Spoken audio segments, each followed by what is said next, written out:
السلام عليكم ورحمة الله وبركاته.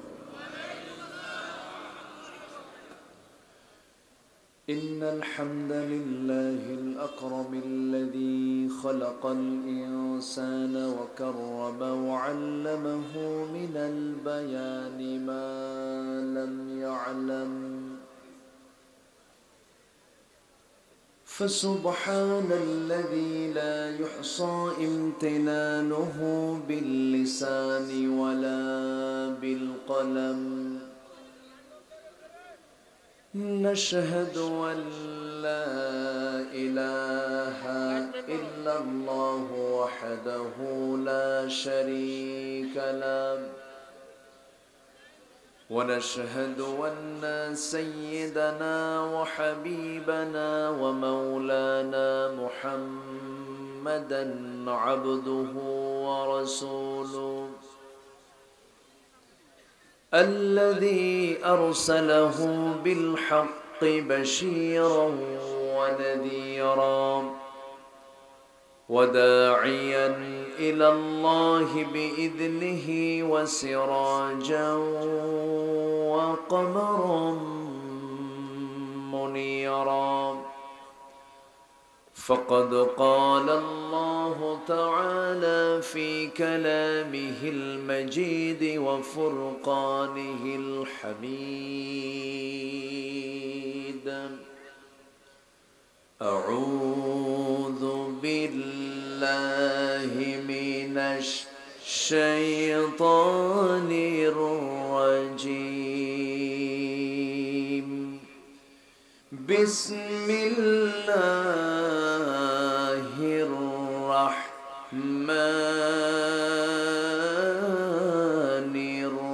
الرحيم.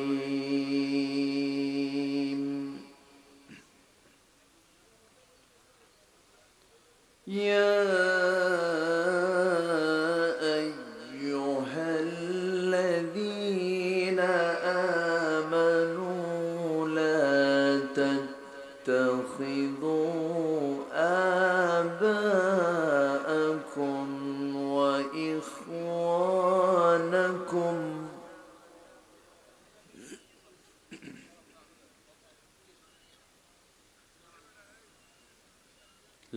لا تتخذوا آباءكم وإخوانكم أولياء إن استحبوا الكفر على الإيمان،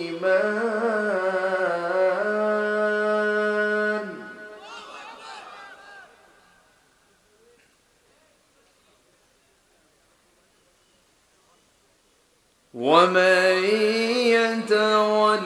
يتولهم منكم فأولئك هم الظالمون.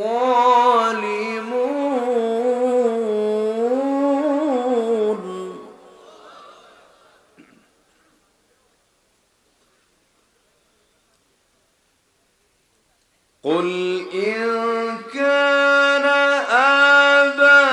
آباؤكم وأبناؤكم وإخوانكم وأزواجكم وعشيرتكم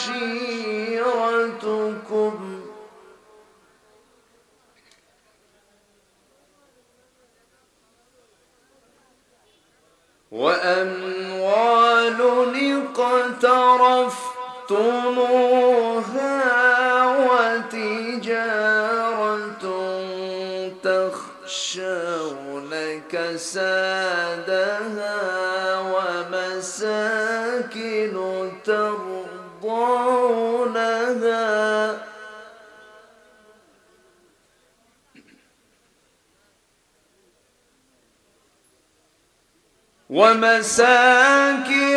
ترضونها أحب إليكم من الله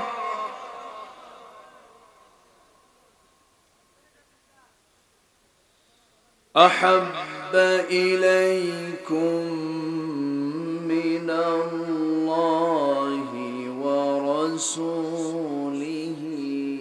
وجهاد في سبيله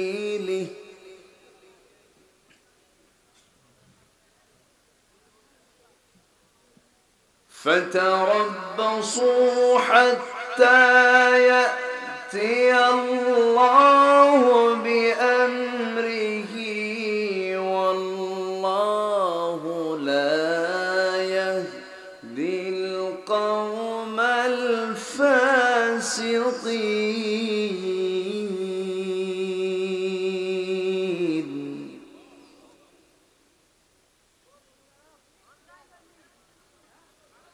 الله أكبر. بسم الله الرحمن الرحيم.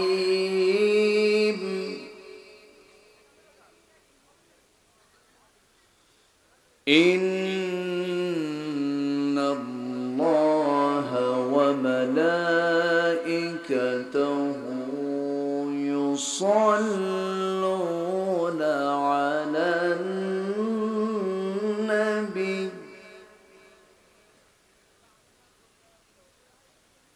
يا أيها الذين آمنوا صلوا عليه وسلموا تسليما. اللهم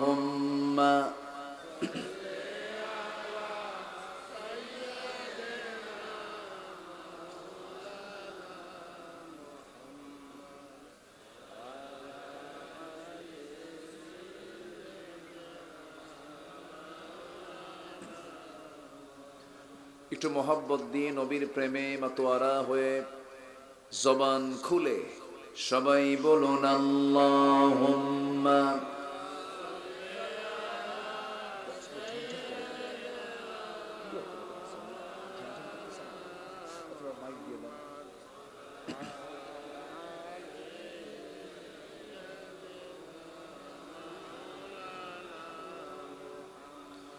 সবাই বলুন বালাগাল উলা বিকামালিহি কাশাফাত তুজা বিজামালিহি হাসুনাত জামিউ খিসালিহি।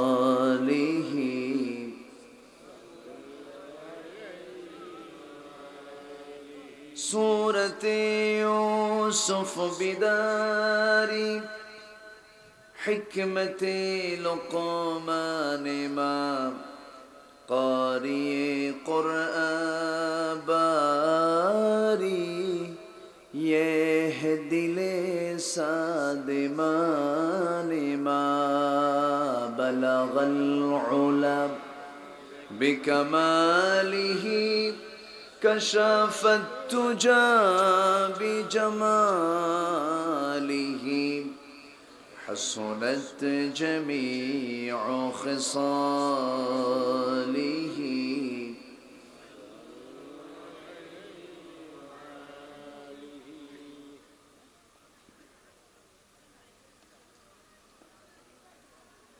দেশের দক্ষিণাঞ্চলের নোয়াখালী জেলার কোম্পানিগঞ্জ উপজেলার রহমানিয়া জামে মসজিদ কমপ্লেক্স রহমানিয়া কল্যাণ ট্রাস্টের উদ্যোগে আয়োজিত বার্ষিকী তাফসীরুল কোরআন মাহফিল 2024 21শে জানুয়ারি অনুষ্ঠিত আজকের এই মহৎ আয়োজনের সম্মানিত সুযোগ্য সভাপতি রহমানিয়া কল্যাণ ট্রাস্টের প্রতিষ্ঠাতা চেয়ারম্যান ফাউন্ডার বিশিষ্ট সমাজসেবক ইসলাম দরদী ব্যক্তিত্ব জনাব শাহাদাত হোসেন টিটো সাহেব,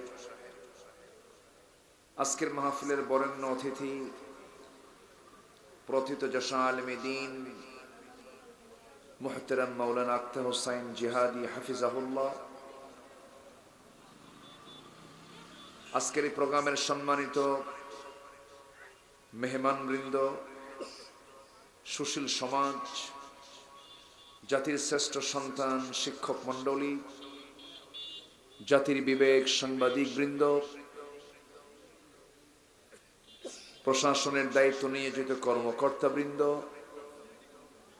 সামনে উপস্থিত দূরে কাছের বিভিন্ন স্থান থেকে ছুটে আসা কালিমার ঝান্ডাবাহী, তাওহীদের পতাকাবাহী, দ্বীন ইসলামের নর শারদুল বীর মুজাহিদ, প্রাণ প্রিয় সম্মানিত দ্বীনি ভাইরা, আড়ালে বসে আছেন শ্রদ্ধেয়া সম্মানিতা মা বোনেরা, আলোচনার সূচনায় আনুষ্ঠানিকতার মধ্য দিয়ে আমার পক্ষ থেকে আবারও দিল খোলা সালাম, আসসালামু আলাইকুম ওয়া রাহমাতুল্লাহি ওয়া বারাকাতুহু।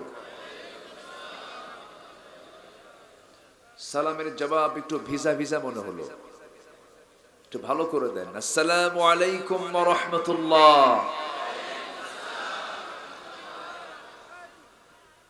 সবাই কেমন আছেন?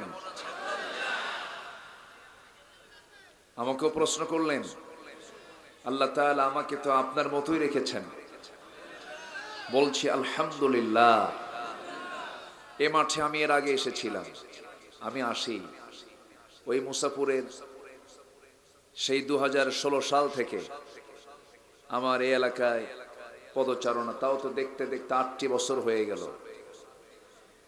যিনি আমাকে আপনাকে আপনাদের মাঝে বারবার আসার তৌফিক দিচ্ছেন, এই চাঁদমাকা মুখগুলো আল্লাহ পাক আমাকে দেখানোর সুযোগ করে দিলেন, সেই জাল্লে শানুহুর দরবারে আমরা সবাই লাখ কোটি সাজুদ শুকর আদায় করি। মুহাব্বাতান জোরালো কণ্ঠে বলছি আলহামদুলিল্লাহ।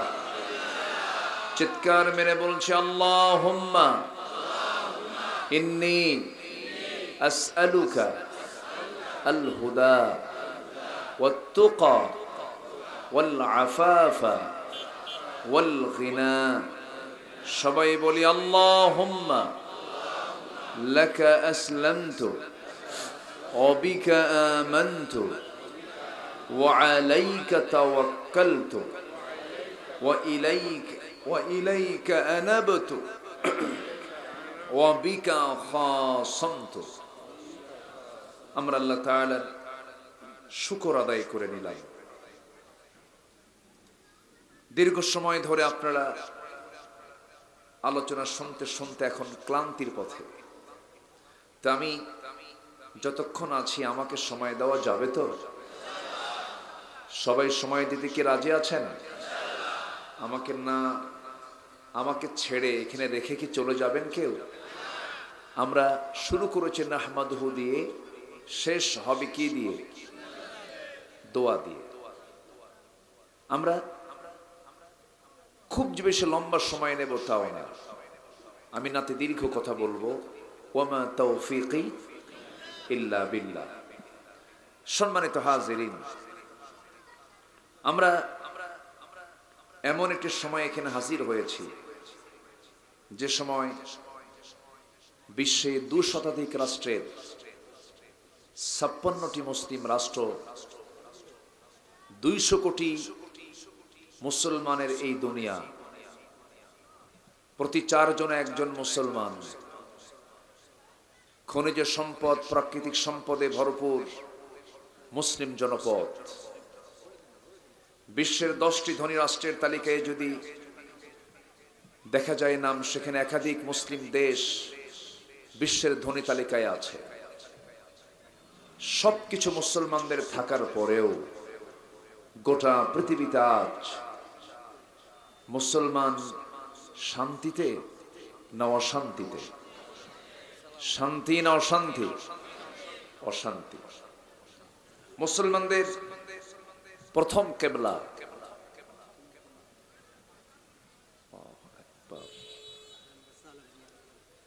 মাশাআল্লাহ, মুসলমানদের প্রথম কিবলা বাইতুল আকসা। মুসলমানদের গুরুত্বপূর্ণ তিনটা মসজিদ, সম্মানজনক মসজিদের গুরুত্বপূর্ণ একটি মসজিদ হলো মসজিদ আকসা। সেই মসজিদ আকসা আজকে অবরুদ্ধ। সম্মানিত হাজিরিন, অথচ প্রায় 200 কোটি মানুষ, 200 কোটি মুসলমান দুনিয়াতে আছে।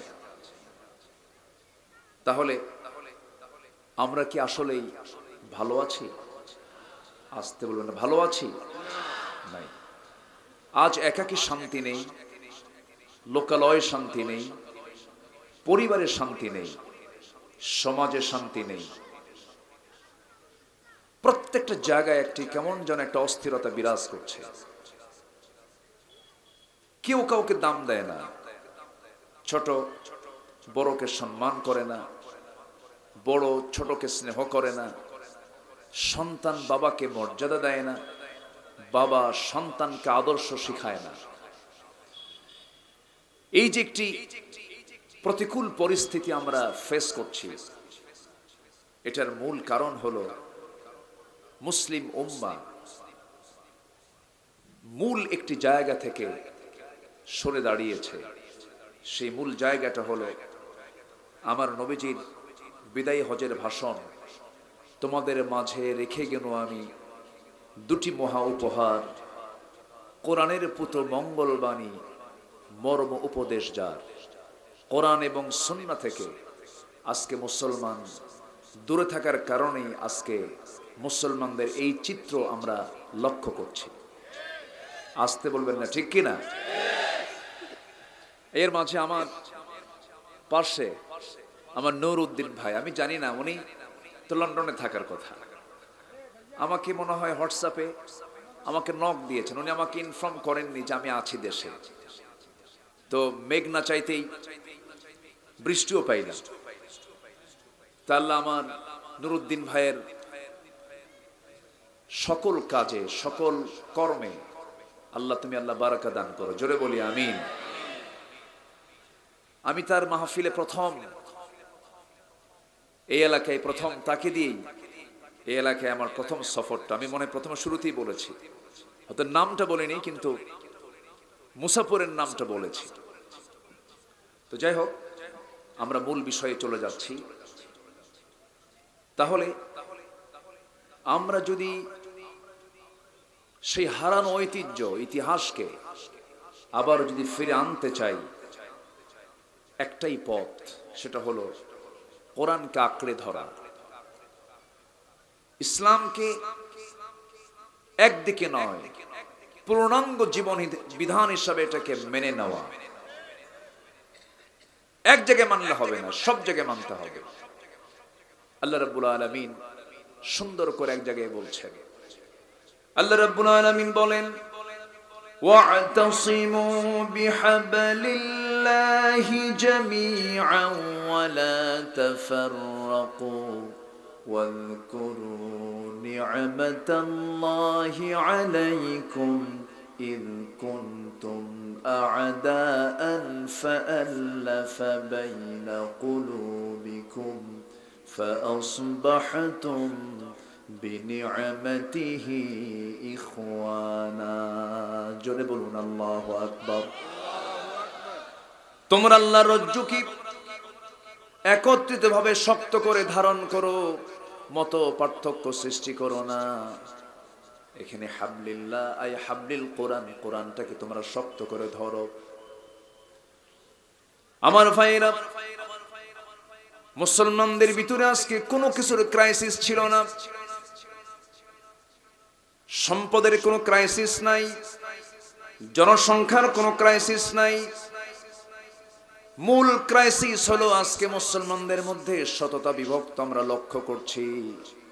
অথচ আল্লাহ রাব্বুল আলামিন সুন্দর করে বান্দাকে সতর্ক করে জানিয়ে দিচ্ছেন, ইন্নামাল মুমিনুনা ইখওয়াহ فأصلحوا بين أخويكم ওয়াত্তাকুল্লাহ। জোরে বলুন আল্লাহু আকবার। মুমিনরা হলো পরস্পর পরস্পরের ভাই। ফাসলিহু, সংঘাত সৃষ্টি না করে, শত্রুতা সৃষ্টি না করে, নিজেদের মধ্যে যে ভুল বোঝাবুঝিগুলো আছে ইসলাহ করে নাও, সংশোধন করে নাও, এবং সংশোধন করতে নিয়ে সতর্ক থাকো বান্দা। ওয়াত্তাকুল্লাহ, আল্লাহকে ভয় করো। কার কথা? আসতে বলবেন না, কার কথা? আজকে আমার দেশে মুসলিম বেশি না অমুসলিম বেশি? মুসলিম বেশি। মুসলমানদের মধ্যে দল একটা না অনেকটা, অনেকগুলো দল, হাজারো দল, হাজারো মত, হাজারো ফেরকা। এমন তো আল্লাহ তাআলা কখনো চান নাই। গোটা কোরআনের ভিতরে আল্লাহ রাব্বুল আলামিন অনেক জায়গায় ইমানদারকে, মুসলমানকে এক হতে বলেছেন, বিচ্ছিন্নতার পথকে বাদ দিতে বলেছেন। আমরা জামাতে নামাজ পড়ি, জামাতে নামাজ আমাদেরকে ঐক্য শিখায়। হজের আরাফাতের ময়দানে যাই, ঐক্য শিখায়। কিন্তু আজকে মুসলমানদের মধ্যে সবচাইতে বড় ক্রাইসিস হলো আজকে মুসলমানদের মধ্যে সেই হারানো ঐক্য নাই। হারানো যে ঐক্যটা, যে ভ্রাতৃত্বটা, সেই ভ্রাতৃত্বটা আজকে একদম শূন্যের কোঠায়। একজন ভাইয়ের প্রতি যে আরেকজন ভাইয়ের যে মমত্ববোধ, যে ভালোবাসা, যে আন্তরিকতা, এটা শূন্যের কোঠায় নেই বললেই চলে। সম্মানিত ভাইয়েরা, সম্মানিত বন্ধুগণ, সাধারণ মানুষ তো দূরেই থাকলো, আলেমদের মাঝেও আজকে কাদা সরাসরি কম না বেশি? আমি তো এগুলো নিয়ে বেশি কিছু বলি না। যারা আমাকে ফলো করেন, ভ্রাতৃত্ব নষ্ট হবে এমন জাতীয় কথাও কিন্তু বলা ঠিক না। যেটা ইনডোরের কথা আউটডোরে বলা উচিত নয়। যা আমরা অনাকাঙ্ক্ষিত, আমরা এগুলোকে লক্ষ্য করছি হরদম রীতিমতো। সম্মানিত ভাইয়েরা, সম্মানিত বন্ধুগণ, আজকে জাতি নেতৃত্ব শূন্য হয়ে পড়েছে। আজকে জাতি কার হাতে কি দেবে, কার হাতে নেতৃত্ব দেবে, দিশেহারা। এই ক্রান্তি লগ্নে, এই চূড়ান্ত ক্রাইসিস পিরিয়ডে যদি আলেম উলামাও যদি এক হতো, আমার মনে হয় জাতি একটি সঠিক প্ল্যাটফর্মকে খুঁজে পেত। ঠিক কিনা বলে? সম্মানিত ভাইয়েরা, সম্মানিত বন্ধুগণ, কিন্তু এই ষড়যন্ত্র আজকের নয়, এই ষড়যন্ত্র বহু আগে। আলেমদের মাঝে ফেরকা সৃষ্টির পিছনে ইহুদি খ্রিস্টানদের মদত, ষড়যন্ত্র, চক্রান্ত আছে না নাই? সব হুজুর কিন্তু এক না। কিছু হুজুর সরকারি খরচে হজে যান, কিছু হুজুর সরকারি খরচে জেলেও থাকেন। সবাইকে এক। আবু হানিফা রাহমাতুল্লাহর সময় অনেক আলেম ওলামা ছিলেন যারা, কিন্তু আবু হানিফার মতো বিশ্বের শ্রেষ্ঠ ইমাম, তাকে 8টা বছর কারাগারে থেকে বিষ প্রয়োগে তাকে শহীদ করে দেওয়া হয়েছে। এমন ইতিহাস আমার দেশেও আছে না নাই? আসতে বলবেন না, আছে না নাই? শুনুন, ইমানের কাছে কোনো আপোষ নাই।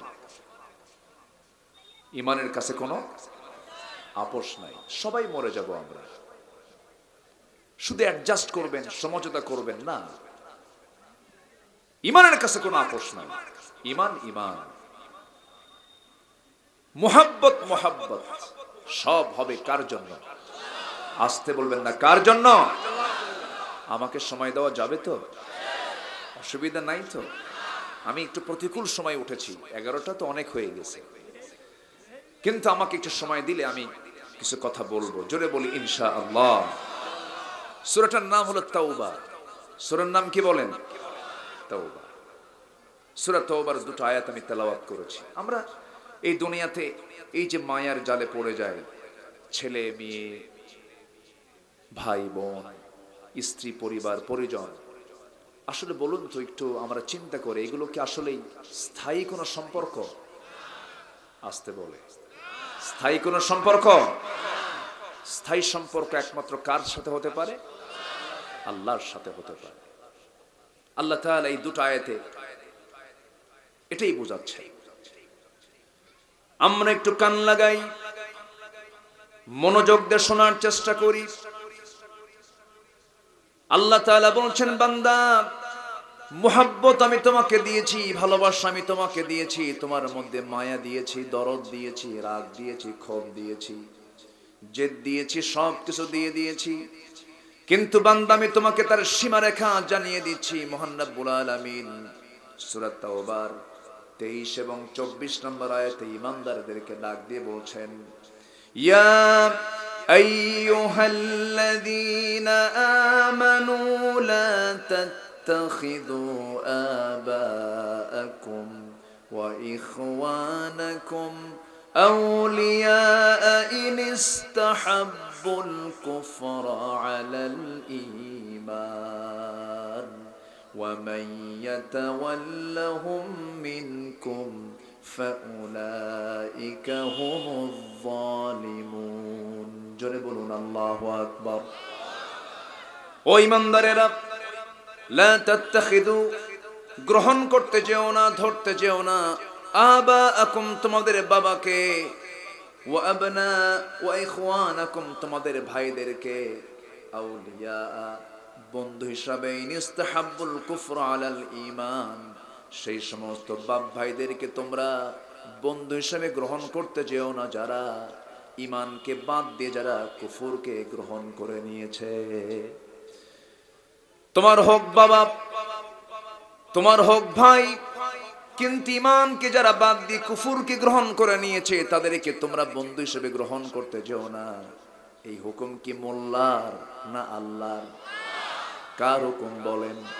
আমার দেশে এমনও দল, এমনও ব্যক্তি আছেন, এমনও পরিবার আছে, একই বাবার 4 সন্তান, আপন 4 ভাই, 4 জন 4 দল করে। যে দলটা ক্ষমতায় থাকে, বাকি 3 ভাই তাদের কাছে এসে বলে, তার কাছে এসে বলে, ভাই, দল তো তোমার ক্ষমতায় আছে, আমরা 3 জন বিরোধী দলে আছি, 5টা বছর তুমি আমাদের দেখবা, এরপর আমরা যখন ক্ষমতায় আসবো আমি তোমাদেরকে আবার দেখবো। দেখছেন কি সুন্দর সিস্টেম, তাই না? আছে না নাই বলেন তো? ঈমানদারের চরিত্র তেমন হওয়ার কথা ছিল না। ঈমানদার তো এমন হবে না, সমঝোতা করে চলবে না। ঈমানদারের চরিত্র হবে, একটা মাছ আছে, যে মাছটা কাদায় থাকে, গর্তের মধ্যে লুকানো থাকে, বাইম মাছ, চেনেন তো নাকি? এর ছোট ভাইকে কি বলে? যে ছোট ছোট যেটা বেতরন্ডি না কি কইল? আচ্ছা, যাই হোক, এক রন্ডি হোক। আচ্ছা, বাইম মাছ। বাইম মাছ এটা বসবাস করে কাদায়, কিন্তু গাটা কি? পরিষ্কার। এই দুনিয়ার এই চলাচলে চলতে নিয়ে হাজারো পাপ পঙ্কিলতা আপনাকে স্পর্শ করবে, কিন্তু আপনার শরীরে পাপকে লাগানো যাবে না, স্পর্শ করানো যাবে না। বেঁচে থাকতে হবে। ঈমানদার ফ্রেশ থাকবে, জুলুম করবে না, শিরিক করবে না, বিদআত করবে না। আল্লাহ রাব্বুল আলামিন বান্দাকে বলেছেন, বান্দা শোনো, ওয়াল্লাযীনা আমানু ওয়া লাম ইয়ালবিসু ঈমানাহুম বিযুলমিন উলাইকা লাহুমুল আমনু ওয়া হুম মুহতাদুন। জোরে বলুন আল্লাহু আকবার। ঈমান যারা আনবে, ওয়া লাম ইয়ালবিসু ঈমানাহুম বিযুলমিন, ঈমানকে যারা জুলুম দ্বারা যারা আবৃত করবে না, জুলুম দিয়ে যারা ঈমানকে আবৃত করবে না, আচ্ছাদন করবে না। আল্লাহ বলছেন এই সমস্ত বান্দাগুলো আমার নিরাপদে থেকে যাবে। এই সমস্ত বান্দার জন্য আমি আল্লাহ জান্নাত রেখে দিয়েছি। জোরে বলি সুবহানাল্লাহ। আমার ভাইরা, তাহলে আমার বাপ যদি আমাকে শিরকের দিকে আহ্বান করে, আমার ভাই যদি আমাকে আল্লাহর বিরুদ্ধে চারণ করতে বলে, সেই সময় মানা যাবে না তাদের কথাগুলো। যদিও হোক আমার বাপ, যদি হোক আমার ভাই। এমন বাস্তবতা, এমন প্র্যাকটিক্যাল করেছেন সাহাবে কেরাম তাদের জীবনে। কে না জানেন তাদের ইতিহাসগুলো। শুধু আমরা মনে করে দেওয়ার জন্য ইতিহাসগুলো আমরা উপস্থাপন করি। আমার বন্ধুগণ, বদর যুদ্ধের প্রেক্ষাপটের দিকে যদি তাকান, বদর যুদ্ধ হক বাতিলের যুদ্ধ ঠিক আছে, কিন্তু বদর যুদ্ধ কিন্তু ছিল ভাই ভাই যুদ্ধ। বদর যুদ্ধ কিন্তু ছিল বাপ বেটা যুদ্ধ। বদর যুদ্ধ ছিল আত্মীয় আত্মীয় যুদ্ধ। বদর যুদ্ধ ছিল জামাই শ্বশুরের যুদ্ধ। বদর যুদ্ধের ডাক যখন চলে এলো, ওই মক্কার কুরাইশরা যখন নবীর দাওয়াতের দিনকে নিভিয়ে দেবার জন্য, আল্লাহর দিনকে চিরতরে নিশ্চিহ্ন করার জন্য, ইউরিদুনা লিউতফিউ নূরাল্লাহি বিআফওয়াহিহিম, তারা চেয়েছিল আল্লাহর দিনকে তারা মুখের ফুৎকারে নিভিয়ে দেবার জন্য। বদর নামক প্রান্তর পর্যন্ত যখন তারা এসে সামনে দাঁড়ালো, নবীর কানে সংবাদ চলে এলো রমজান মাস। সাহাবে কেরামরা রোজা রেখেও শারীরিকভাবে তারা দুর্বল। কোন মতে 1-1.5 বছর পার হয়েছে, কেবলই তারা মক্কা থেকে মদিনায় হিজরত করেছেন। খাদ্যের সংকট, অর্থের সংকট, জনবলের সংকট, বসবাসের সংকট, এই মহা সংকটের মাঝেও যখন নবীর কানে যখন চলে এলো, বদর প্রান্তরে কাফের মুশরিকরা সব একত্রিত হয়েছে। নবীর দাওয়াতে দ্বীনকে, ইসলামকে নির্মূল করে দেওয়ার জন্য তারা প্রস্তুতি নিয়েছে। আমার নবীজি সাহাবে কেরামকে লক্ষ্য করে বললেন, সাহাবীরা 16টা রোজা রেখেছো, যুদ্ধের ময়দানে যেতে হবে। সাহাবে কেরাম বললেন, ইয়া রাসূলুল্লাহ, আমরা প্রস্তুত আছি, আমরা যাব। রাসূল বললেন, শোনো, যুদ্ধে তো যাবে, কিন্তু কেউ কিন্তু তোমার ভাইকে দেখবে, আবার কেউ তোমার বাপকে দেখবে, আবার কেউ তোমার শ্বশুরকে দেখবে, কেউ তোমার জামাইকে দেখবে। যুদ্ধ করতে পারবে কিনা বলো? সাহাবা কেরাম বললেন, ইয়া রাসূলুল্লাহ, আল্লাহর কসম করে বলি, আমরা আল্লাহ এবং রাসূলকে আমাদের জীবনের চাইতে, সকলের চাইতে বেশি ভালোবাসি। জোরে বলি সুবহানাল্লাহ। এটা হলো মূল শক্তি। এটা কি শক্তি বলেন? মূল শক্তি, মূল চেতনা। এটা এই আয়াতের মূল বিষয়টা এটা। আমার রাসূল খুব খুশি হলেন, খুব আনন্দিত হলেন। সাহাবীরা রাসূলকে সান্ত্বনা দিচ্ছেন, সাহস যোগাচ্ছেন। নবীজি বলছেন, সাহাবীরা যুদ্ধের ময়দানে যাবে তো, অস্ত্র তেমন নাই। আমার রাসূল বলছেন, সাহাবীরা রোজা তোমরা ভেঙ্গে ফেলে দাও। সাহাবীরা বললেন, ইয়া রাসূলুল্লাহ, রোজা রাখাও ফরজ, দিন কায়েমের সংগ্রাম করাও ফরজ, আমরা রোজা রেখেই জিহাদে অংশগ্রহণ করব। রাসূল বললেন, শোনো, ফাইদ্দাতুম মিন আইয়ামিন উখর, রোজাটা পরে রাখার সুযোগ পাবে, আমরা পরে রোজা রেখে নেব। আমি নিজে আগে রোজা ভেঙ্গে ফেললাম। নবীর রোজা ভাঙ্গা দেখে সব সাহাবী রোজা ভেঙ্গে ফেললেন। 313 জন মোটে রাসূল সব সিলেকশন দিয়ে দিলেন। ছোট্ট 2টা বাচ্চা, আফরার ছেলেদয়, নবীর সামনে দাঁড়িয়ে বলে, হুজুর, বড় শখ শুনলাম যোদ্ধার নাকি সংকট হয়েছে, মুজাহিদের নাকি সংকট হয়েছে, যদি একটু অনুমতি দিতেন আমরা 2 জন জিহাদে যেতাম। আমার নবীজি সঙ্গে সঙ্গে বলছেন, বয়স নাই, ফিটনেস নাই, কেমন করে দেব পারমিশন? বড়জন বলে, হুজুর, অন্তত আপনি আমাকে দেন। ছোট তো ছোটই আছে, আমাকে অন্তত দেন। ছোটজন বলতেছে, ইয়া রাসূলুল্লাহ, ও শুধু লম্বা, গায়ে তেমন কোনো ওজন নাই, আপনি আমারও পারমিশন দিতে হবে। ওকে যদি পারমিশন দেন তাহলে কেমন করে বুঝবো তোমার শক্তি বেশি? ছোটজন বলে, হুজুর, 2 জনকে মারামারি লাগায় দেন। দুইজন কুস্তি শুরু করে দিল। বড়জন ছোটজনকে নিচে ফেলে দিয়েছে। ছোটজন বড় ভাইয়ের কানের মধ্যে মুখ ঢুকায় বলে, ভাই রে, তুমি একা যুদ্ধের ময়দানে যাবে, আমার কি শখ হয় না একসঙ্গে খাই ঘুমাই পড়াশোনা করে সব একসঙ্গে করি, আমাকে ছেড়ে তুমি একা কেমন করে যাবি? তুমি তোমার গায়ের শক্তি একটু কমায় দাও। সঙ্গে সঙ্গে ছোট ভাই বড় ভাইয়ের বুকুর উপর উঠে বসে আছে। রাসূল টের পেলেন। রাসূল মুস্কি মুস্কি হাসি মারলেন। আস্তে করে সন্তান দুটোকে হাতের মধ্যে জড়িয়ে ধরে আকাশের দিকে তাকায় বলছে, আকাশের মালিক, এই বাচ্চাগুলোর গায়ের জোর নাই, কিন্তু ইমানের জোর আছে। জোরে বলে সুবহানাল্লাহ। গায়ের জোর দরকার না, ইমানের জোর দরকার। কি তার ইমানের জোর?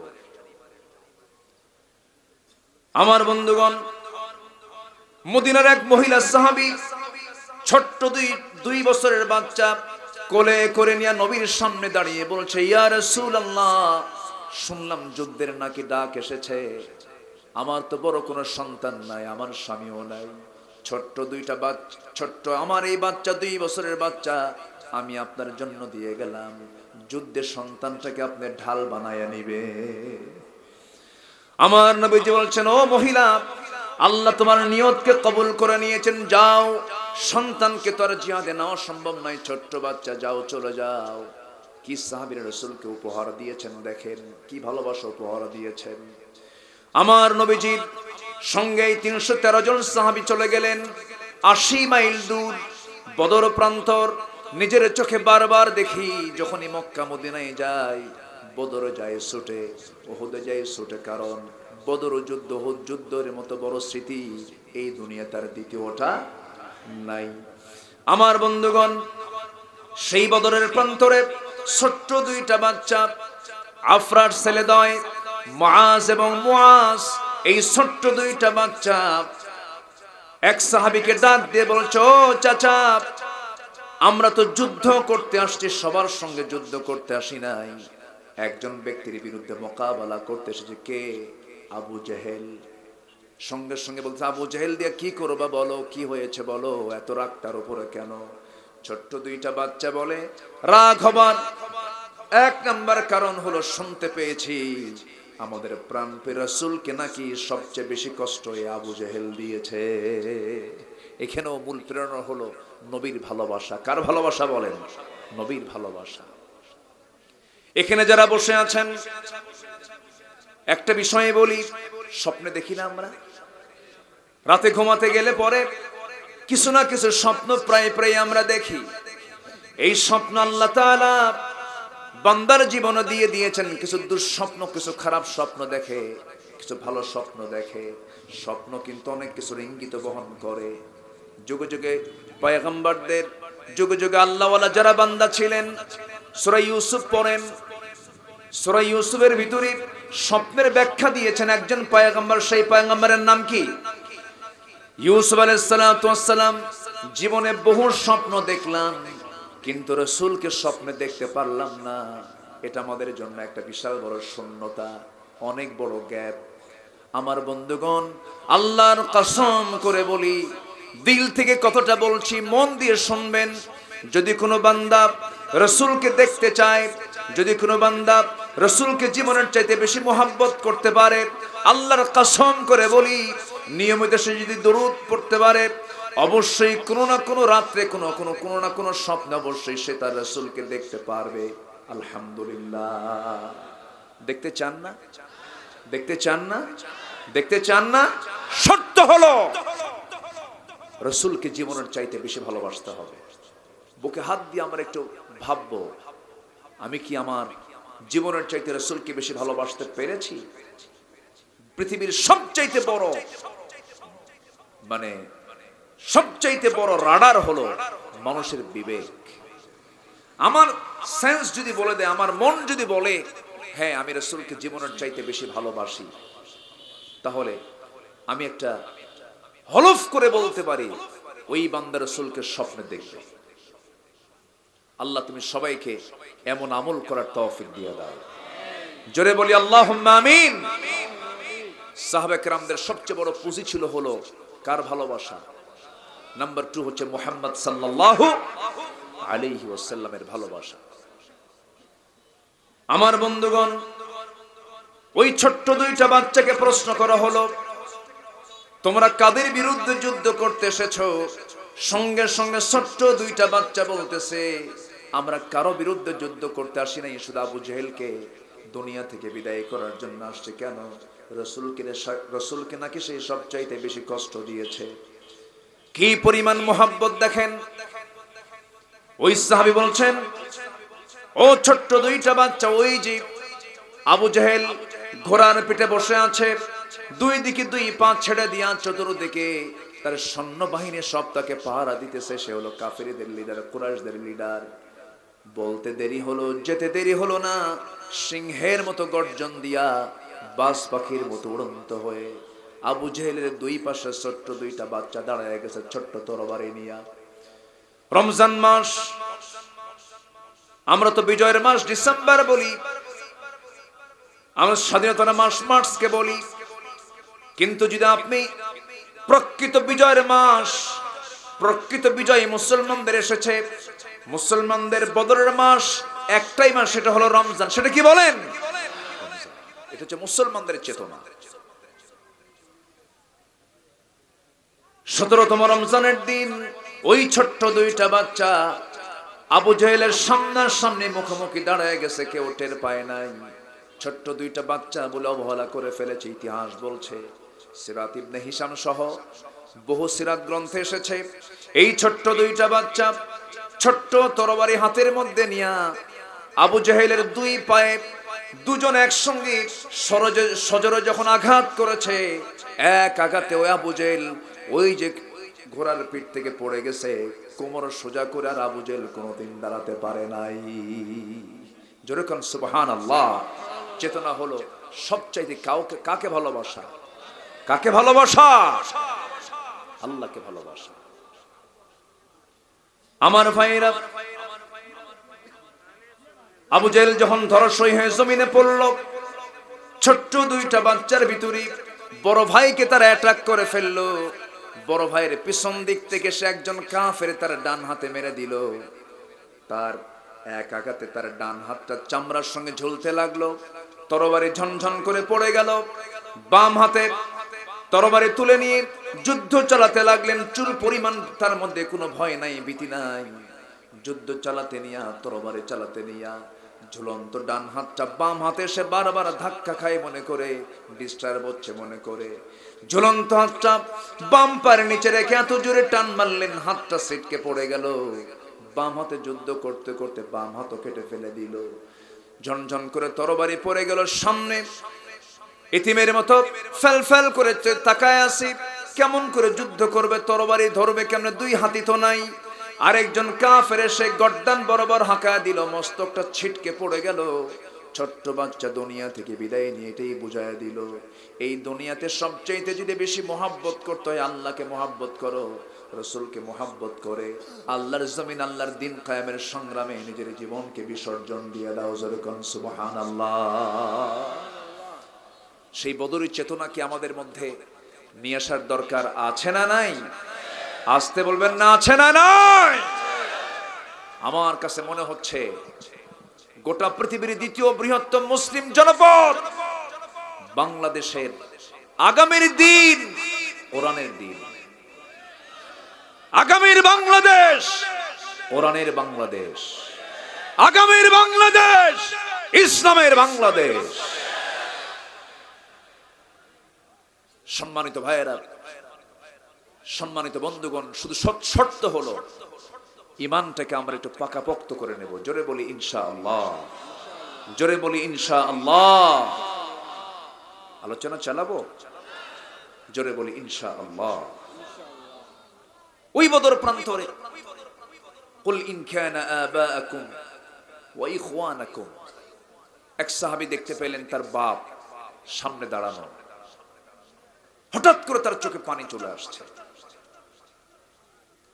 1 বছর পর, 1.5 বছর পর বাবার চেহারা দেখলে কি ভালো লাগে না? এই মোহাব্বত, এই মোহাব্বতের তেবে প্রকৃতিগত ভালোবাসা, এটা কে দিয়েছেন? আল্লাহ দিয়েছেন। যদিও আবু জেহেলের নেতৃত্বে আসছে, প্রথমে তিনি বাবার প্রতি একটু দরদ তার মধ্যে কাজ করলো। ভাবলেন আব্বা যুদ্ধে আসছে, কেমন করে মারি, কেমন করে তাকে হিট করে আঘাত করি। কিছুক্ষণ তিনি দম ধরলেন, চুপ মেরে গেলেন। তরবারিটা তিনি গুটায়া নিলেন, কোষবদ্ধ করে ইউটার্ন করে ফিরে আসতেছিলেন। পরক্ষণেই মনে করলেন আমার জন্মদানকারী পিতা হতে পারে, আমার নিজের বাপ হতে পারে, কিন্তু উনি তো ইসলামের দুশমন, নবীর দুশমন, আল্লাহর দুশমন, কালিমার দুশমন, কোরআনের দুশমন। আমি যদি তাকে আমার বাপ মনে করে যদি আজকে আমি তাকে ছেড়ে দেই, কিয়ামতের দিন আল্লাহ তাআলা আমাকে আসামির কাঠ গড়ায় দাঁড়াবে, আমাকে হাজিরা আমার আল্লাহর সামনে জবাবদিহি করতে হবে। ও বায়দা, নবীর চাইতে তোর বাপকে বেশি ভালোবেসেছিস, আমি আল্লাহ আমার চাইতে তোর বাপকে তুই বেশি ভালোবেসেছিস, কি জবাবটা দেব, কি জবাবটা আমি দেব? এই চিন্তা মাথায় নিয়ে তরবারি তিনি আবার কোষমুক্ত করলেন, আবার তিনি বাবার দিকে এগিয়ে গেলেন। এবার মহব্বত তার মধ্যে কাজ করছিল না, এবার তার মধ্যে মজবুত ঈমান কাজ করছিল। হাতের মধ্যে তরবারি নিয়ে সামনে বাপকে বাপ না মনে করে, শিরকের প্রতীক মনে করে গর্দান বরাবর হাঁকায়া দিলেন, আল্লাহু আকবার। সন্তান বাপকে মারতেছে কার মহব্বতে? আসতে বলবেন না, কার মহব্বতে? এটাই হলো ঈমানী চেতনা। এটা কি চেতনা বলেন? ঈমানী চেতনা। উবাইদ ইবনুল জাররাহ রাদিয়াল্লাহু তাআলা আনহু বাবার গর্দান বরাবর যখন তরবারি যখন লাগায়া দিলেন, মস্তকটা ছিটকে পড়ে গেছে, বাপ দুনিয়া থেকে বিদায় নিয়ে নিল। বদর যুদ্ধে ৭০ জন সাহাবী, বদর যুদ্ধে ৭০ জন কাফের দুনিয়া থেকে বিদায় নিয়েছে। ১৪ জন সাহাবী শাহাদাত বরণ করেছেন। ৭০ জন কুরাইশ সব যুদ্ধবন্দী হয়ে গেছে। বদর যুদ্ধ হলো ভাই ভাই যুদ্ধ, বদর যুদ্ধ হলো আত্মীয় আত্মীয় যুদ্ধ, বদর যুদ্ধ হলো জামাই শ্বশুরের যুদ্ধ। যুদ্ধ যখন শেষ হয়ে গেল, নবীর কানে সংবাদ আসলো উবাইদার বাপ আজকের যুদ্ধে মারা গেছে। নবীজি বলছেন, সাহাবীরা, আমার প্রিয় সাহাবী উবাইদা কান্দে কেন, কি হয়েছে? হুজুর, উবাইদার বাপ যুদ্ধের ময়দানে মারা গেছে। রাসূল বলছেন, আমার প্রিয় সাহাবী উবাইদার বাপকে তোমরা কে মেরেছো বলো? হুজুর, আমরা কেউ মারি নাই। উবাইদা নিজের হাতে নিজের বাপকে দুনিয়া থেকে বিদায় করেছে শত্রু মনে করে। নবীজি হাতটা আগায় দিয়ে বলছেন, উবাইদা রে, বুকের মধ্যে চলে আয়। আজকে তুই যে ভূমিকা পালন করলি, আল্লাহর ৮টা জান্নাত তোর জন্য ওয়াজিব হয়ে গেছে। জোরে বলি সুবহানাল্লাহ। আমার বন্ধুগণ, একটু কান লাগান। ওই বদর যুদ্ধে ৭০ জন কুরাইশ যখন বন্দী হয়ে গেল, ওই ৭০ জন কুরাইশ বন্দির ভিতরে আমার নবীর আপন চাচা বাবার ভাই, আমার নবীর আপন চাচা বাবার ভাই আব্বাস রাদিয়াল্লাহু তাআলা আনহু সেই সময় ইসলাম কবুল করেন নাই। তিনিও সেই যুদ্ধবন্দীদের মধ্যে একজন। আমার নবীর বড় জামাই, বড় মেয়ের জামাতা ইসলাম কবুল করে নাই। আবু জেহেলের নেতৃত্ব ফলো করে সেও চলে আসছে নবীর বিরুদ্ধে যুদ্ধ করার জন্য। রাসূল হলেন শ্বশুর, ওইদিকে জামাই আসছে আবু জেহেলের পক্ষ অবলম্বন করে। ৭০ জন যুদ্ধবন্দীর মধ্যে আমার নবীর জামাই একজন আছে, আমার নবীর আপন চাচা একজন আছে। রাসূল অর্ডার দিলেন, সবাইকে পিঠ মোড়া দিয়ে বাঁধো। কি মোড়া দিয়া? পিঠ মোড়া দিয়ে বেঁধে ফেলো। সবাইকে বেঁধে ফেলা হলো। কিন্তু সাহাবে কেরাম ভাবলেন, নবীর আপন চাচা এবং নবীজির বড় জামাই, এই দুজনকে আমরা শক্ত করে কেমন করে বাঁধি? সবার বাঁধনটা শক্ত করে দিলেও এই দুজনের বাঁধনটা একটু ঢিল করে দেওয়া হলো। খাবার সবার জন্য খেজুর দেওয়া হলো, কিন্তু এই দুজনকে খেজুর না দিয়া রুটির ব্যবস্থা করা হলো, গোশতের ব্যবস্থা করা হলো, উন্নত মানের খাবার দেওয়া হলো। নবীর সামনে এসে বলা হলো, ইয়া রাসূলুল্লাহি, আপনার জামাই মনে করে, চাচা মনে করে আমরা একটু ছাড় দিয়েছি, খাবার উন্নত দিয়েছি, বাঁধনটা ঢিল করে দিয়েছে। রাসূল বললেন, না না, আত্মীয়করণ করা যাবে না, নিয়ম তো সবার জন্য সমান হওয়া দরকার। এই কথা বলে সবার কাছ থেকে পণ নিচ্ছেন, মুক্তিপণগুলো নিয়ে সবাইকে মুক্তি দিয়ে দিতেছেন। যুদ্ধের কৌশল ছিল এটা। সবাই একে একে পণ দিয়ে যায়, সবাই মুক্তি নিয়ে চলে যাচ্ছে, পণ দিয়ে যাচ্ছে। আমার নবীর সামনে আপন চাচা আব্বাস রাদিয়াল্লাহু আনহুর সামনে যখন দাঁড়ালেন, রাসূল বললেন, চাচা আপনাকে মুক্তিপণ দিতে হবে। সাইয়েদনা আব্বাস বলছেন, ভাতিজা আমার কাছ থেকে তোমার কি নেওয়ার প্রয়োজন আছে নাকি? আপনারটা আগে নেব কেন? আপনি ভাতিজার বিরুদ্ধে যুদ্ধ করতে আসছেন, কিছুই নাই তোমার চাচির কাছে, আমি কিছু দিতে পারবো না। রাসূল বললেন, চাচা মিথ্যা কথা বলেন কেন? চাচি আম্মার কাছে কয়েকটা স্বর্ণের বার আছে। সাইয়েদনা আব্বাস চোখের পানি ফেলতে ফেলতে বলতেছে, ভাতিজারে আমার বাড়ির সম্পদের খবর তোর কাছে দিল কে? রাসূল বলছেন, চাচা জান এই জন্যই তো আমি আল্লাহর পয়গম্বর, জোরে বলে সুবহানাল্লাহ। সাইয়েদনা আব্বাস সেদিন ইসলাম কবুল করে নিয়েছেন বদর যুদ্ধের মাঠে, ইসলাম কবুল করে নিলেন। কিন্তু আবু লাস আমার নবীর বড় জামাতা, নবুয়ত পাওয়ার আগে বিয়ে হয়েছিল, সেই বড় জামাতা আবু লাস নবীর সামনে দাঁড়ায় আছে। রাসূল বলেন, তোমাকেও মুক্তিপণ দিতে হবে। ঠিক আছে, আমি মক্কায় খবর দিয়েছি, মক্কায় খবর দেওয়া হলো। আমার নবীর বড় মেয়ে স্বামীর মুক্তিপণ হিসেবে একটা প্যাকেট পাঠায় দিয়েছে। সেই প্যাকেটটা নবীর হাতে আসলো। রাসূল প্যাকেটটা খুলেই দেখেন সুন্দর একটা গলার হার। নবীজির চোখে পানি টলমল করছে, নবীজি কাঁদেন। সাহাবায়ে কেরাম বলছেন, ইয়া রাসূলুল্লাহি আপনার চোখে পানি কেন, আপনি কাঁদেন কেন? রাসূল বলছেন, ও আমার সাহাবীরা, আমি তো গলার হার দেখে কাঁদি না, আমি আমার খাদিজার জন্য কাঁদি। খাদিজার জন্য কেন কাঁদেন হুজুর, আপনি একটু বুঝায়া বলেন। রাসূল বলছেন, শোনো, এই গলার হারটা পরিহিত অবস্থায় আমি খাদিজাকে বহুদিন দেখেছি। সেই গলার হারটা তার বড় মেয়ের বিয়ের অনুষ্ঠানে উপহার স্বরূপ তার বড় মেয়ের হাতে সে দান স্বরূপ দিয়ে দেয়, গিফট করে উপহার দেয়। এই গলার হারটা যখন চোখে পড়লো, খাদিজার কথা মনে হলো। খাদিজাকে আমি দারুণ ভালোবাসি, মহব্বত করি। আমার সাহাবীরাও কাঁদেন। সাহাবীরা বলছেন, ইয়া রাসূলুল্লাহ, যেই হারের সঙ্গে আপনার খাদিজার জীবনের স্মৃতি জড়িত, সেই জিনিসটা আমরা হাতে নেব না, আমরা এটাকে গ্রহণ করব না। রাসূল আপনি যা বলবেন তাই সিদ্ধান্ত হয়ে যাবে। আমার রাসূল বলেন, আবু লাস, আল্লাহর আয়াত নাযিল হয়ে গেছে, আমার বড় মেয়ে মুমিনা, তুমি হলে মুশরিক, মুশরিকের ঘরে মুমিনা নারী কখনো থাকতে পারে না। ওয়ালা তানকিহুল মুশরিকাত হাত্তা ইউমিননা, তোমার যেহেতু ঈমান নাই, তোমার মুক্তিপণ হলো মক্কায় যাবে। মক্কায় গিয়ে কোনো কথা না, এক নাম্বার কাজ হবে আমার মেয়েকে তুমি তালাক দিয়া আমার মেয়েকে আমার বাড়িতে পাঠাইয়া দিবা। আল্লাহু আকবার বলেন। তো সম্পর্ক হয় দিনের ভিত্তিতে, সম্পর্ক নষ্ট হবে কিসের ভিত্তিতে? কিসের ভিত্তিতে বলেন? দিনের ভিত্তিতে। তাহলে ইসলাম মানতে গেলে আমাদের বাধা আছে না নাই বলেন? আসতে বলবেন না, আছে না নাই? এর মধ্যে আমরা এই আয়াতের আলোকে বুঝতে পারলাম পারিবারিক বাধা কি কম? আসতে বলে, পারিবারিক বাধা কি কম? কম না। আমি এই বিষয়ে যখন কথা বলতে যাই, বিশেষ করে আমার একজন নারীর কথা সবচেয়ে বেশি আমার মনে হয়।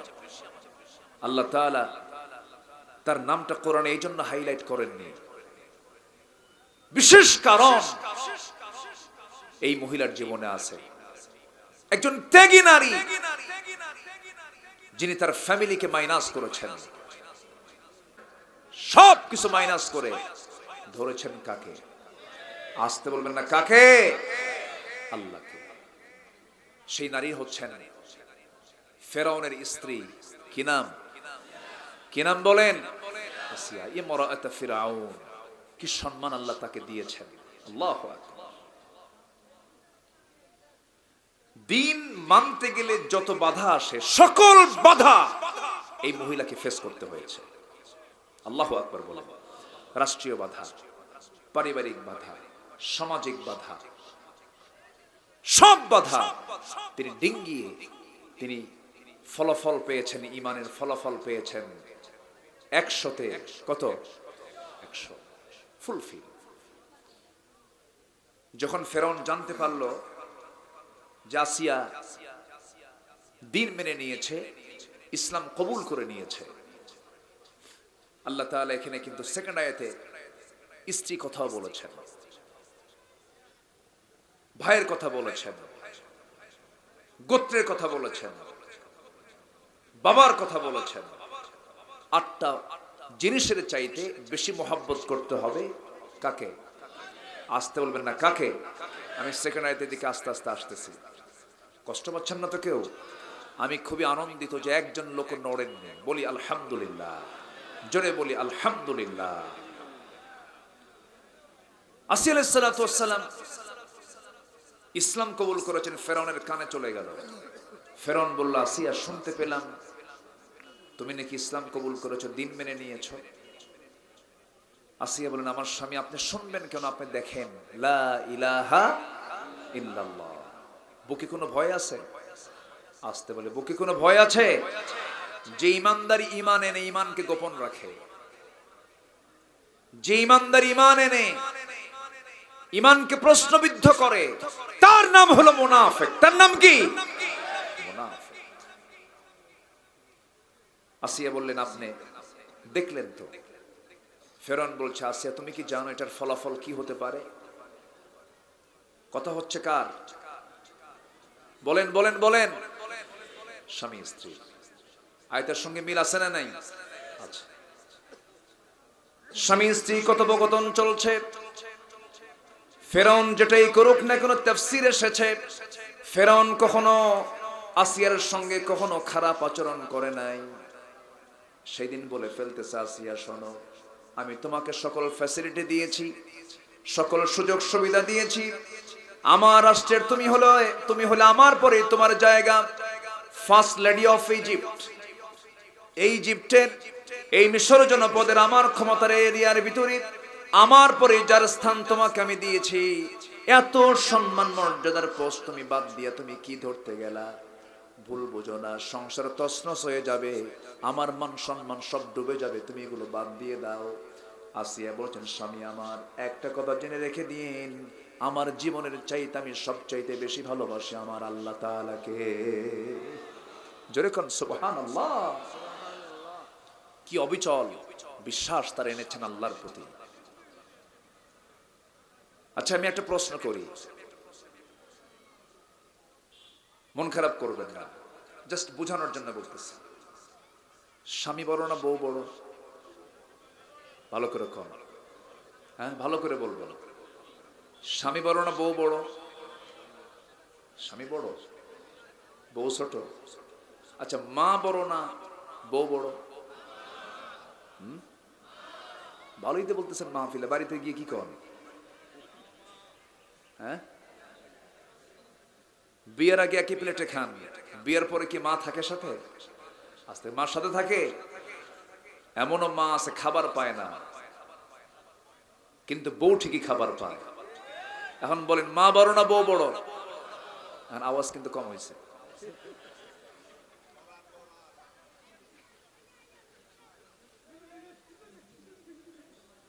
এখানে খুব কথা হচ্ছে কিন্তু এখানে একটু খেয়াল করেন। আমি অনেক আগের থেকে লক্ষ্য করছি, একটু নীরব পরিবেশ না হলে আলোচনায় বিঘ্নতা আসে। আমি কি আলোচনা চালাবো? জোরে বলি ইনশাআল্লাহ। আর কিছুক্ষণ, সারা রাত চলবে কি? এটা কি জানাজা সহ?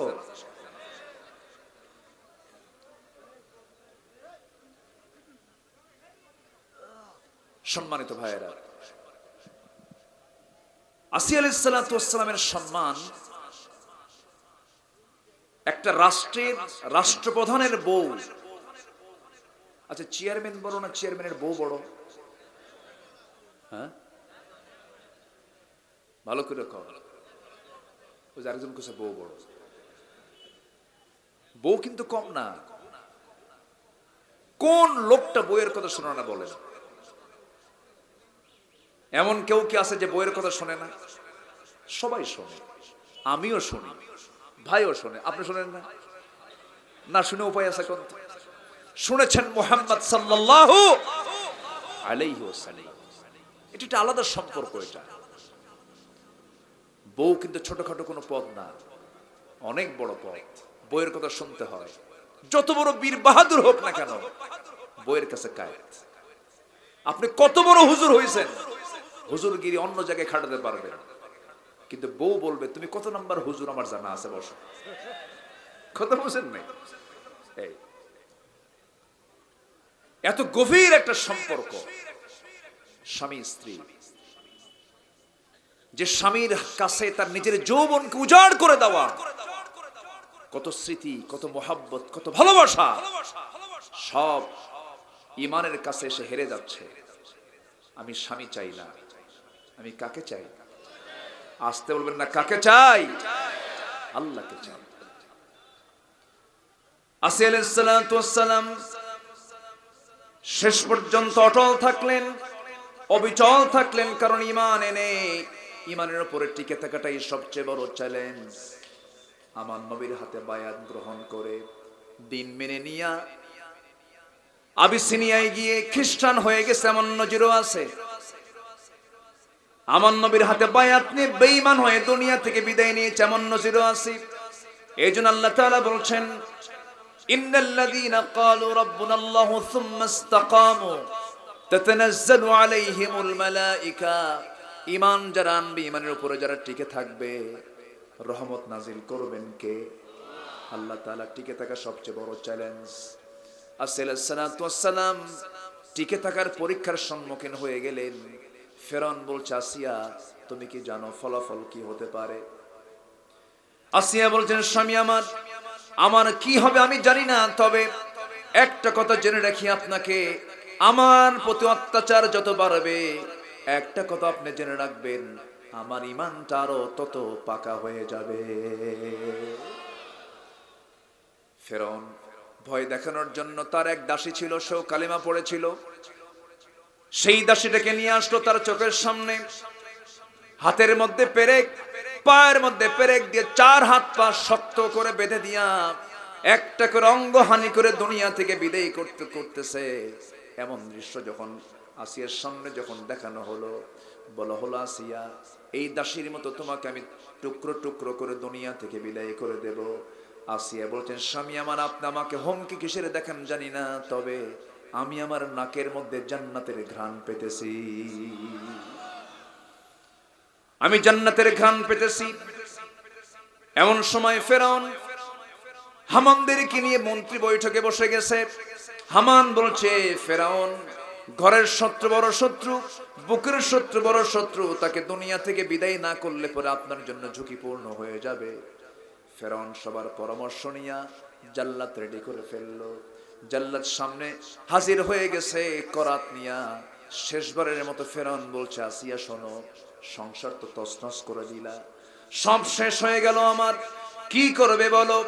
আসিয়া এক পায়ে ঈমানের উপরে মজবুত থাকলেন, ঈমানকে নিয়ে সামনে তিনি শক্ত মানসিক শক্তি নিয়ে দাঁড়িয়ে আছেন, এক পায়ে অটল দাঁড়িয়ে আছেন।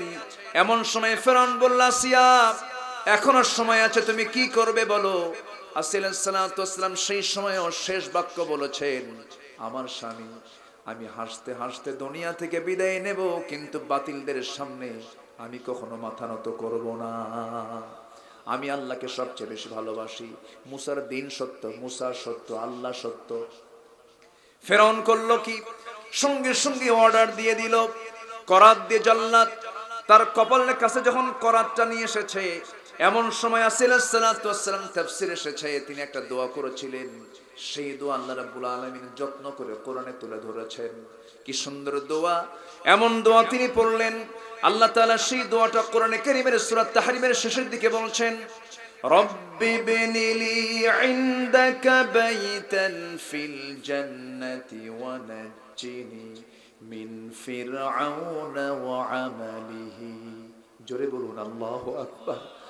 আল্লাহ তিনি বলছেন, আল্লাহ তুমি আমার জন্য বানায়া দাও, ইনদাকা তোমার কাছে। কাকে বলছেন? এই যে আমার পাশে আমার টিটু ভাই বসে আছেন, এটা আরবি হবে ইনদি, আমার কাছে। তোমার কাছে ইনদাকা মানে কি? কাছাকাছি যেটা, সেটা হলো ইনদি, আমার কাছে। ইনদাকা তোমার কাছে, দূরবর্তী নয়, নিকটবর্তী। আল্লাহ তাআলাকে এত কাছে নিয়েছেন যে বলতেছেন, আল্লাহ তুমি আমাকে বানিয়ে দাও ইনদাকা তোমার কাছে, বাইতান একটা ঘর। জান্নাতে কি একটা ঘর থাকবে? অসংখ্য ঘর থাকবে। তিনি বলছেন, আল্লাহ আমার এত ঘরের দরকার নেই, একটা ঘর তুমি আমাকে দিবা, কিন্তু শর্ত হলো ইনদাকা তোমার কাছে। যেরকম সুবহানাল্লাহ। আল্লাহকে কতটুকু কাছে নিলে আল্লাহকে কতটুকু মুহাব্বত করলে এই দোয়াটা আসে। কি সুন্দর করে দোয়া করলেন, আল্লাহ তুমি আমার জন্য বানায়া দাও একটা ঘর, বুয়ুতুন বহুবচন, বাইতান এক বচন, বাইতান একটা ঘর, ফিল জান্নাত জান্নাতের মধ্যে একটা ঘর বানায়া দিবা, ওয়ানাজ্জিনি আমাকে নাজাত দিয়া দিবা, মিন ফিরাউনা ফিরাউন থেকে, ও আমালিহি তার দুষ্কর্ম থেকে, আমি দুনিয়া থেকে বিদায় হয়ে তোমার ঘরের পাশে একটা ঘর আমি চাই, সেই জায়গায় আমি থাকতে চাই, আল্লাহ আমাকে এই দুনিয়া থেকে নিয়ে যাও। দোয়া কবুল হয়ে গেল। আসিয়া দুনিয়া থেকে বিদায় নিয়ে প্রমাণ করে দিলেন, ও দুনিয়ার মুসলমান, আল্লাহকে জীবন দিয়ে এমন করেই ভালোবাসতে হয়। জোরে কোন সুবহানাল্লাহ। স্বামী ছাড়লেন, পরিবার ছাড়লেন, সন্তানাদি ছাড়লেন, দুনিয়া ছাড়লেন, পদ পদবি সব ছেড়ে দিলেন। কার মোহাব্বতের কাছে? আল্লাহর মোহাব্বতের কাছে। আমার ভাইয়েরা, আল্লাহ তাআলা বলছেন যদি কেউ এরকম করো, বাপ ভাই কুফরকে গ্রহণ করেছে, এরপরও যদি তোমরা বন্ধু বানাও, ওয়ামান ইয়াতাওয়াল্লাহুম মিনকুম ফাউলাইকা হুমুয যালিমুন, এই আচরণ করলে তোমরা জালিম হয়ে যাবে। কি হয়ে যাবে বলেন? জালিম হয়ে যাবে। এরপরে রাসূলকে লক্ষ্য করে বলছেন, কুল ইন কানা আবাউকুম ওয়া আবনাআকুম ওয়া ইখওয়ানাকুম।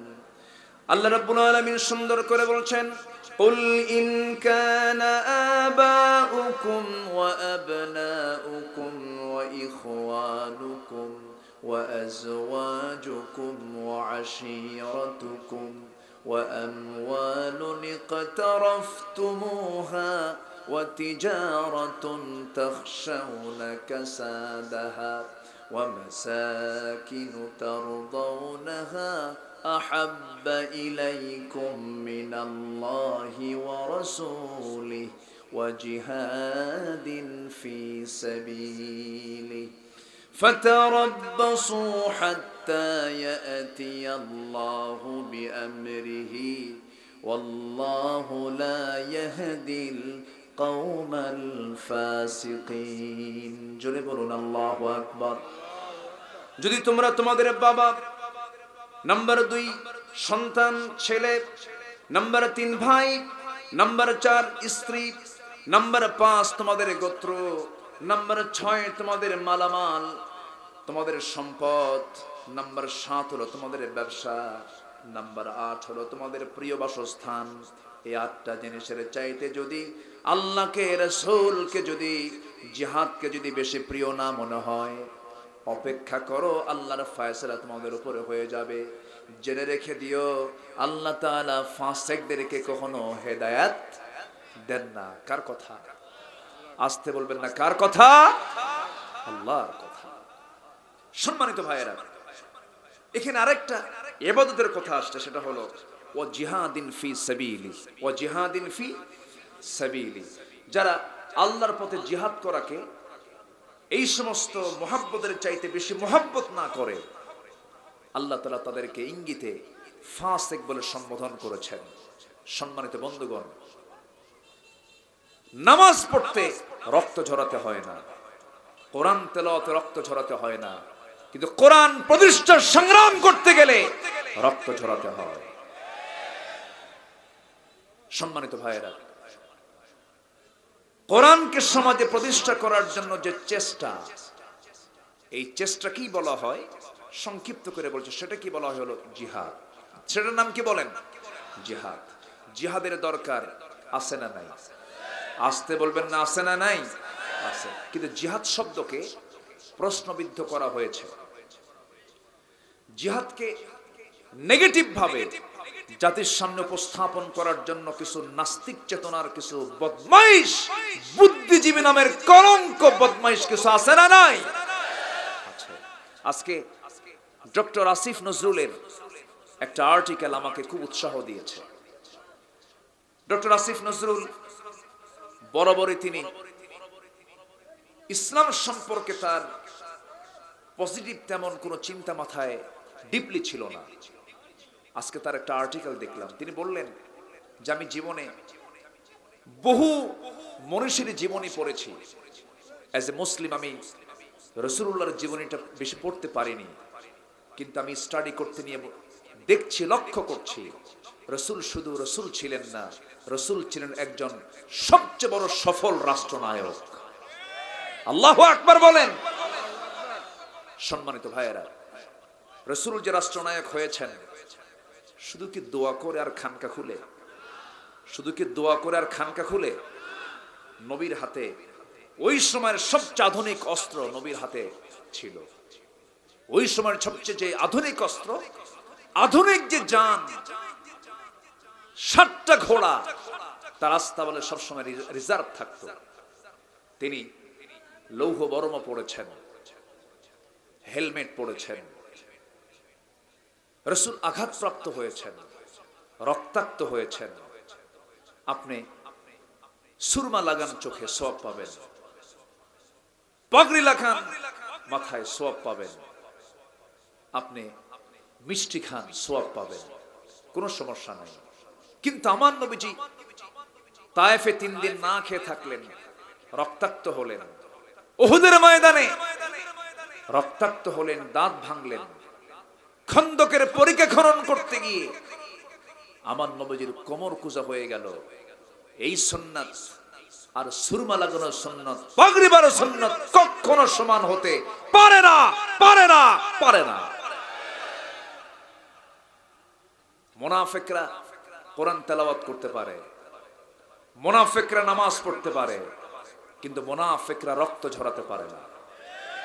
রক্ত ঝরানোর চিন্তা যার মাথায় থাকে, সেটাই হলো জিহাদ।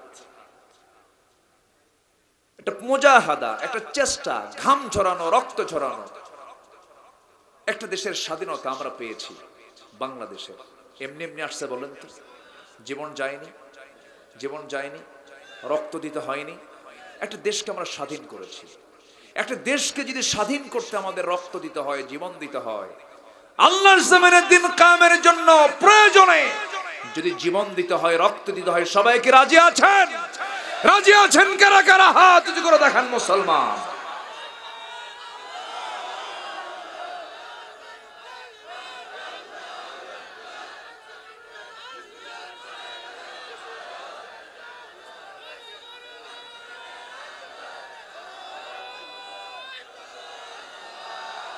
আল্লাহ কবুল করুন, জোরে বলি আমিন।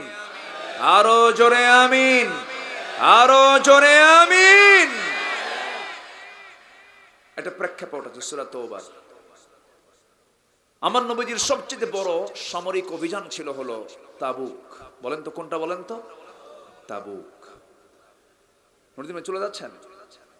যাও, যাবে না কিন্তু, বসেন। আচ্ছা, ইনশাআল্লাহ। তাবুক অভিযান কি অভিযান বলেন তো? আচ্ছা, 12টা বাজে, কিন্তু শেষ করে দেই। চালাবো চালাবো, বলি আলহামদুলিল্লাহ। তাবুক, তাবুক অভিযানটা ছিল হলো রোমানদের বিরুদ্ধে। কাদের বিরুদ্ধে বলেন তো?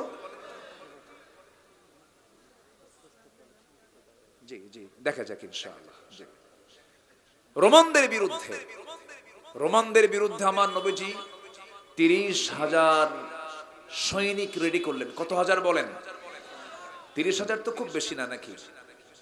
হ্যাঁ, আজ থেকে 1,500 বছর আগে 30,000 সৈনিক, এবং তারা সাহাবী, বিশ্বের সেরা মানুষ তারা। 30,000 সাহাবীকে রাসূল ইনক্লুড করলেন। চলো তাবুকে যেতে হবে। তাবুকের প্রান্তরে চলে গেলেন রোমানদের বিরুদ্ধে মোকাবেলা করার জন্য। কিন্তু যুদ্ধ হলো না। বিনা যুদ্ধে আমার রাসূল তাবুকের প্রান্তর থেকে ফিরে আসলেন 30,000 সাহাবীকে নিয়ে। মদিনার মসজিদে ঢুকলেন, ঢুকে বসে আছেন। এমন সময় একজন সাহাবী নবীর সামনে আস্তে করে বসে বললেন, ইয়া রাসূলুল্লাহ, আমি মাফ চাই আপনার কাছে। আমার নবীজি বলেন, মাফ চাবে কেন? কি হয়েছে? সমস্যা কি? হুজুর, আমি কাব বিন মালিক। আপনি যুদ্ধের ডাক দিয়েছেন, আমি শুনেছি, কিন্তু আমি অংশগ্রহণ করিনি, আমি যাইনি। আমার রাসূল বলেন, তুমি কেন যাওনি? কি জন্য যাওনি? হুজুর, কোনো কারণই নাই, আমি গড়িমসি করেছি। তুমি গড়িমসি করেছো, তুমি কি অবহেলা করেছো? হুজুর আমি গড়িমসি করেছি, আমি যাইনি। আমার নবীজির কাছে এই জিনিসটা অপছন্দনীয় হলো। নবীজি বললেন, কাব আর কে কে যাও নাই হুজুর? হেলাল বিন উমাইয়া যায় নাই। আর কে যাও নাই বলো?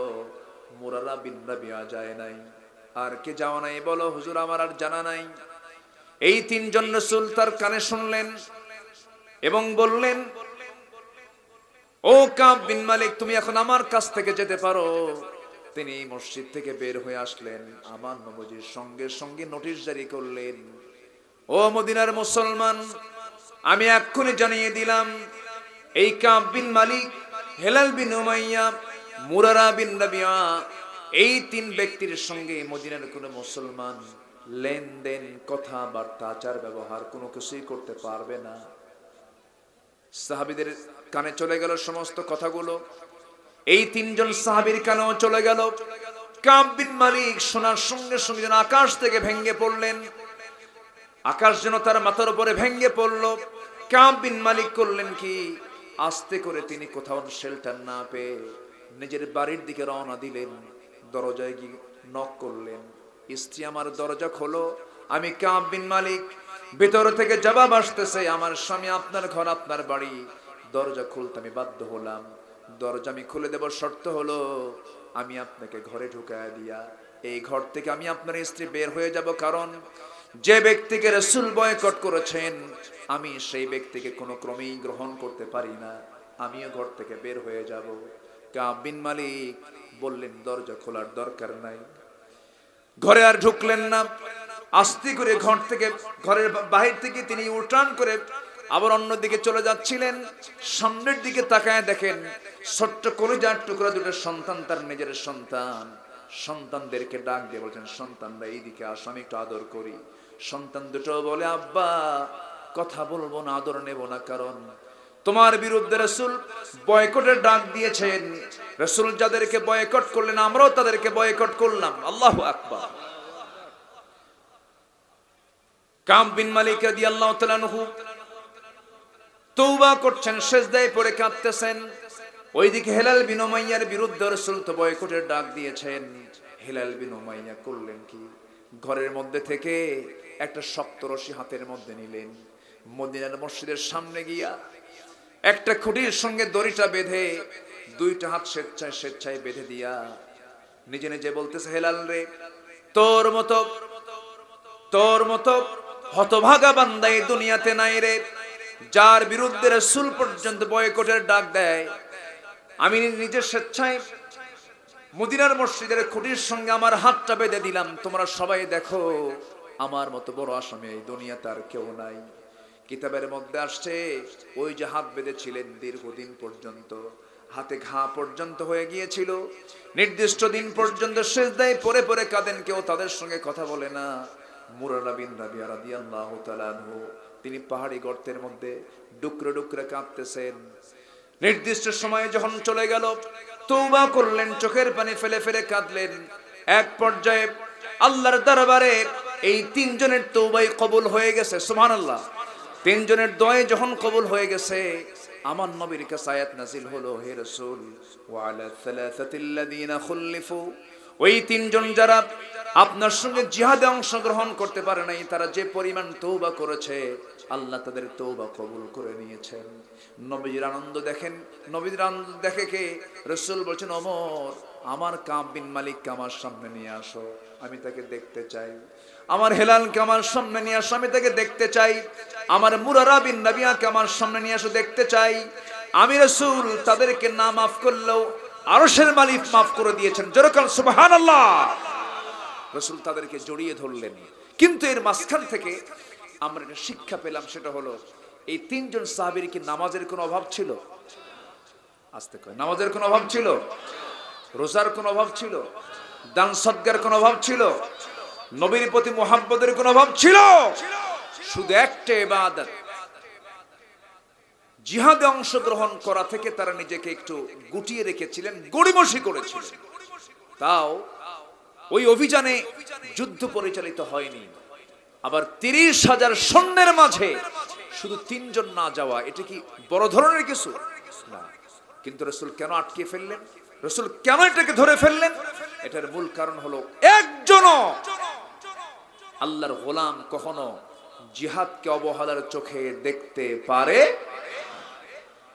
ও জিহাদিন ফি সাবিলিহ, আল্লাহ তাআলা বলছেন এই তিনটার চাইতে, ওই 8টা জিনিসের চাইতে যেন এই 3টা জিনিস যেন বেশি প্রিয় তোমাদের কাছে হয়। যদি না হয়, আল্লাহু লা ইয়াহদিল কওমাল ফাসিকিন, আল্লাহ তাআলা ফাসিকদেরকে কখনো হেদায়েত দেন না। আল্লাহ তুমি এই 2 আয়াতের আলোকে আমাদের জীবনের এই সংক্ষিপ্ত সময়ে সবচাইতে বেশি প্রাধান্য দেব আমরা কার প্রতি মহাব্বত বলেন? নামাজ কি সবাই পড়ি? নামাজ 5 ওয়াক্ত জীবনে আর ছাড়বো না, কারা কারা হাত তুলে দেখান দেখি। জোরে বলি ইয়া আল্লাহ, ইয়া রহমান, ইয়া রহিম। আমাদেরকে 5 ওয়াক্ত সালাত আদায় করার তৌফিক তুমি আল্লাহ দিয়া দাও। জোরে বলি আমিন, আরো জোরে আমিন, আরো জোরে আমিন। হাত নামান। সম্মানিত ভাইয়েরা, সম্মানিত বন্ধুগণ, আলোচনা আমি আর দীর্ঘায়িত করব না, অনেক রাত হয়েছে। মা বোন মাহফিলে কি আসছে? ও মা বোনদের প্রোগ্রাম হয়ে গেছে সকালবেলা। আশপাশে মারাও হয়তো আলোচনা শুনছেন, আশপাশ থেকে অনেক ভাই দূর থেকে এসেছেন। রাত চূড়ান্ত হয়ে গেছে, 12টা বেজে গেছে। যতটুকুন হয়েছে আমরা বলে ফেলি আলহামদুলিল্লাহ। আমরা শেষ কাজ করব কি দিয়া? মোনাজাত দিয়ে। আমরা একসঙ্গে দোয়ায় শামিল হব। তার আগ দিয়ে মাহফিল কমিটি আমাকে একটু বলে দিয়েছেন, হুজুর আপনার মুখ দিয়ে বললে কেউ বিরক্ত হবে না। তো আমি শেষ সময় আপনাদের কাছে একটা ইবাদত, দান সাদকা, এটা ইবাদত, এটা আর্থিক ইবাদত। তো আমি সবার কাছে উদাত্ত আহ্বান জানাবো, যদি আল্লাহর দ্বীনের জন্য যদি কিছু খরচের জন্য যদি চাওয়া হয়, আমরা কি প্রত্যাখ্যান করব না দেব? ইনশাআল্লাহ। সবাই দিতে রাজি আছেন তো? আচ্ছা, কিছু ব্যাগ যাচ্ছে, ভলেন্টিয়ার আপনাদের মাঝে কিছু ব্যাগ নিয়ে ঢুকতেছে। আমরা যে যা পারি আমরা সবাই কম বেশি দেব। কই ব্যাগ কই? জি, ব্যাগ নিয়ে